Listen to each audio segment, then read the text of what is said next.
Well, Hojlund arriving in Manchester today or tomorrow.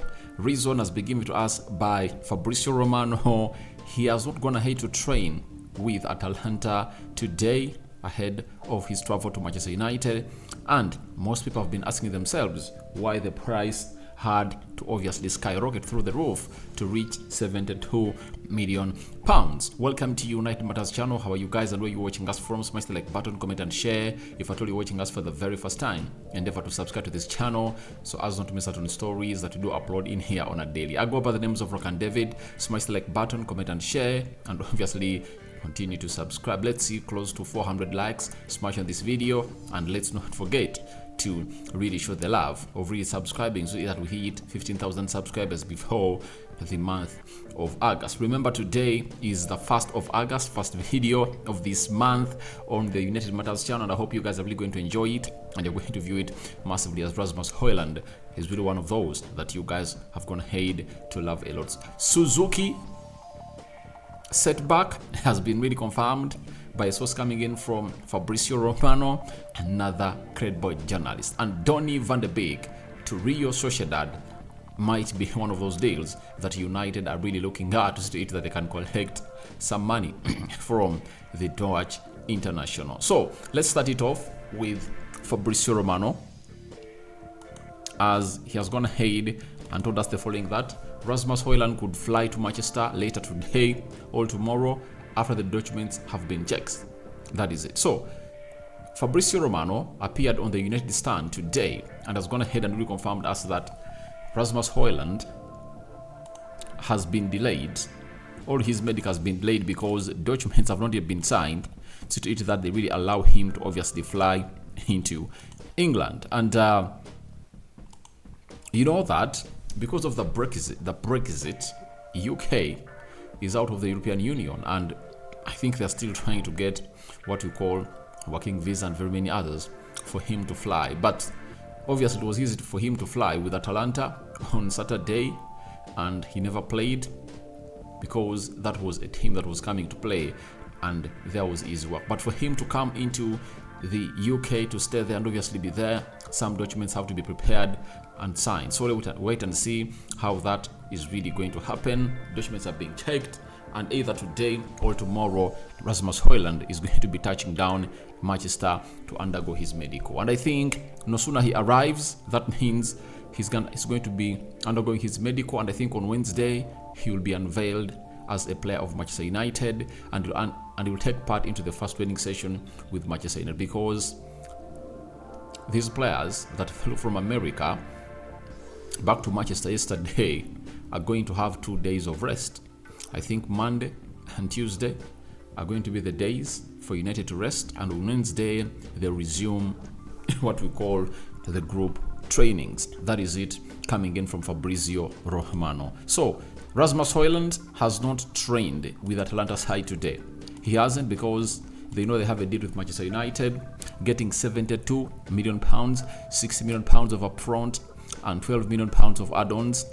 8 are just hard add-ons, and 4 are the difficult add-ons to achieve into that deal. So that is it, coming in from Fabrizio Romano, a confirmation that most of you need to know about this very good deal of Rasmus Hojlund to Manchester United.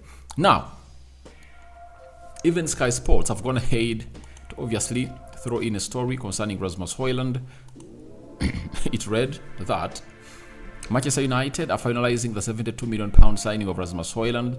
United hope to have Hojlund's medical completed this week. Sorry about that. And for his contract to be formalized in time for him to play some part in one of the remaining preseason games. That is the Sky Sports. Obviously, I know Rasmus Hojlund is going to play part in the last games that we're going to play. We are playing Atletico Bilbao on Saturday, that is in Dublin. Then after, on Sunday, he will play at Old Trafford against Rennes. So we don't know when Erik ten Hag will use Rasmus Hojlund, but I believe he's going to fit into this team early enough, because all what he does is what we call playing well with his back to goal. I've been seeing this guy, and the way he has been playing his beautiful game of football, he plays well with his back to goal. When you look at the reason as to why Erik ten Hag liked Anton Martial, it's because of his hold-up play. And Rasmus Hojlund has a very magnificent hold-up play. And I think he's going to obviously fit in this team easily enough. And the most important bit of it all is he's going to find his national team captain at the club of Manchester United, that is Christian Eriksen, because that is going to obviously make him settle into this team a lot, because he's coming in through at a very big club. He supports the club. He has the passion. Pressure is going to be immense. You've seen the media going ahead to obviously slate the price at which United have gone ahead to purchase this player, and they found themselves in a situation of obviously putting in lots of quotes. They've gone ahead to downplay the amount of money United have gone ahead to pay for Rasmus Hojlund, but they've forgotten one thing, that this guy is really special. Rasmus Hojlund is a special talent, and that's why United have gone ahead to pay that amount of money for him. So, for me, I see him settling in the club of Manchester United early enough with Eriksen, and he's going to obviously lead that role, because Anton Martial plays exactly like Rasmus Hojlund. Link-up plays really great. Hold-up plays really great. Plays well with the back to goal, but he has been injury prone. And Rasmus Hojlund comes in through as a fresh young striker who is not injury prone, being improved, said to be improved by Erik ten Hag and the forward coach, that is Benjamin McCarthy. And if at all McCarthy has gone ahead to improve Marcus Rashford into a player that he wasn't, and he's a very good finisher, then what of this out and out number 9, that is Rasmus Hojlund? They're going to do the best to obviously rectify him into what they want to be. For the price, most of you have been asking yourselves why the price really skyrocketed out of the roof, and Fabrizio has said the price tag for Rasmus Hojlund changed a lot during negotiations. This is typical for Atalanta. At the end, Man United knew they had to just get the deal done so Erik ten Hag can have his striker. And this is what Ten Hag told the board, that I want a striker, and I want him as soon as possible. And he couldn't really start a new season without a centre forward like he did last season. So Rasmus Hojlund is in, and Atalanta was hard to negotiate with, and Erik ten Hag told them, we've been holding this deal for a very long time. Since March, we are doing this deal. We agreed personal terms in May, and we cannot walk away from this deal and obviously start to look for another striker. Let's go in for Rasmus Hojlund, and the rest will be history. So that's why the price of this deal obviously skyrocketed to that level. Now let's go to United and what they have to say about Urawa Red. That is Fabrizio Romano again appearing onto the United stand today. He was asked about Zion Suzuki. He said Urawa Red Diamonds want to keep Zion Suzuki until January, the end of the league campaign. If Manchester United come in with an offer, though, that could change. So no offer has been really put up by United for this 19-year-old Japanese sensational player who is obviously one of the best ball distributors in the world. And we look at Suzuki. Obviously, when this news hit him, he was excited. He wants to join Manchester United. You know, from playing in the League of Japan, and a manager like Erik ten Hag, through his scouting team, notices you, then it shows you how good you are and how important you might be to his squad, because Ten Hag's scouting system is really great. Remember, he scouted the likes of Antony from Brazil. He scouted Lisandro Martinez from Argentina. He scouted Andre Onana, obviously, from Africa, you know. So he's having scouts scattered everywhere.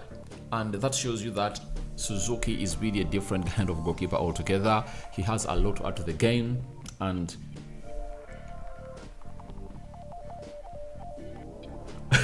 sorry about that.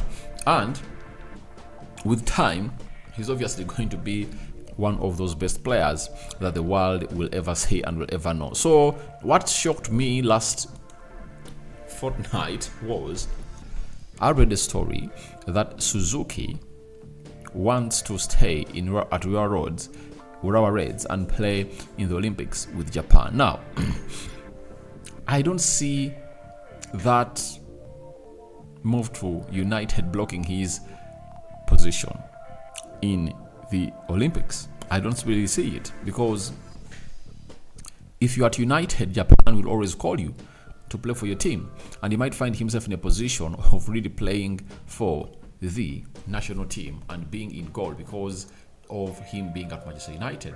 I believe if at all he comes in through, he'll play in the Carabao Cup, FA Cup, obviously, and it will be well for him. You know, if you're 19 and a club like Man United calls, then you have to go all out. Why?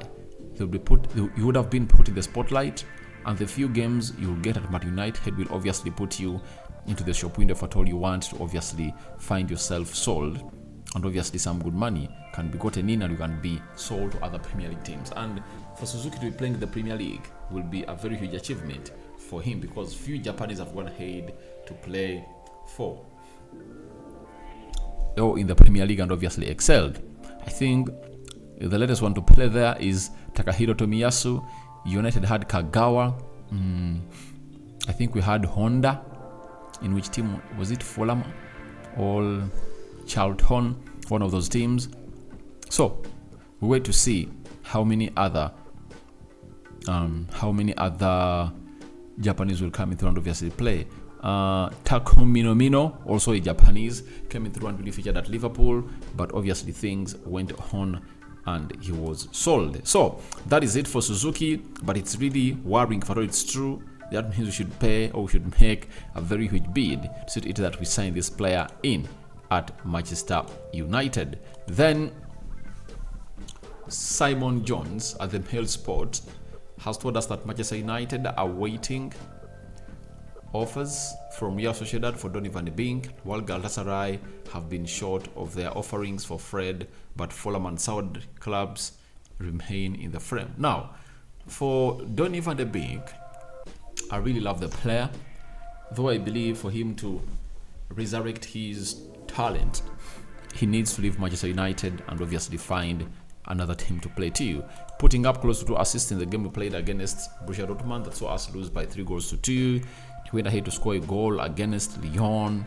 He shows you that he still lacks what we call match fitness. He's no longer the Donny van de Beek that we saw when he came in at Man United, because he was sharp and was coming in straight from Ajax, and he did the needful to the club of Manchester United every time he was given a chance to play. So guys, your thoughts on to Rasmus Hojlund arriving today or tomorrow in Manchester are welcome in the comment section below. What do you make about a